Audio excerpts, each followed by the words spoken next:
سب پہ کروڑوں رحمتیں فرمائے۔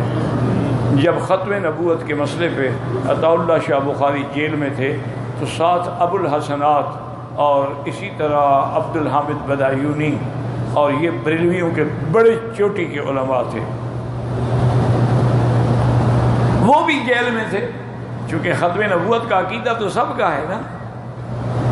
تو حضرت ابو الحسنات جب لیٹرین کے لیے جاتے تو لوٹا سا شاہ جی اٹھا لے کے باہر کھڑے رہے، جب حضرت اندر سے کہتے تو لوٹا اندر، بریلوی اور عطا اللہ شاہ بخاری جیسا آدمی۔ اچھا ایک دن اتفاق ایسا ہوا کہ جیل میں 12 ربیع الاول کی تاریخ آ گئی،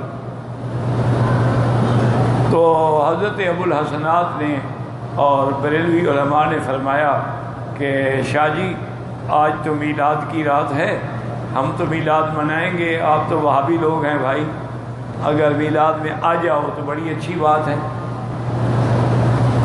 شاہ جی نے فرمایا حضرت وہابی ہونا الگ بات ہے، میرے نانے کا میلاد منا رہے ہیں آپ، میں کیوں نہیں آؤں گا؟ میں بالکل آؤں گا۔ اچھا ان بیچاروں سے غلطی ہو گئی، پہلے نعت خوانی ہوئی، اس کے بعد قرآن شریف کی تلاوت ہوتی رہی، اس کے بعد تقریر ہونی تھی نا، تو انہوں نے یہ کیا کہ بخاری کی تقریر پہلے کروا دیں تاکہ بعد میں جب ہم تقریر کریں گے اسی تقریر میں پانی پھیر دیں گے۔ بڑے لوگ تھے، کوئی چھوٹے آدمی تو نہیں تھے نا۔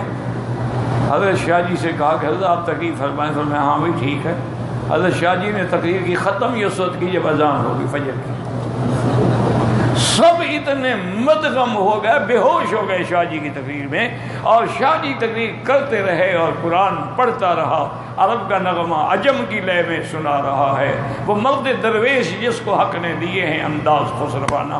اور صبح کی اذان ہو گئی، ابو الحسنات اٹھے، ماتھے پہ بوسہ دیا اور فرمایا بھائی آپ نے اپنا مسلک پورا کیا، ہمارا تو رہ گیا۔ ماتھے پہ بوسہ دیا، کوئی جھگڑا نہیں، کوئی لڑائی نہیں، بس دعا کرو اللہ آج کل بھی اتفاق اور اتحاد کی فضا پیدا کرے۔ دیکھو نا میرے مدنی کا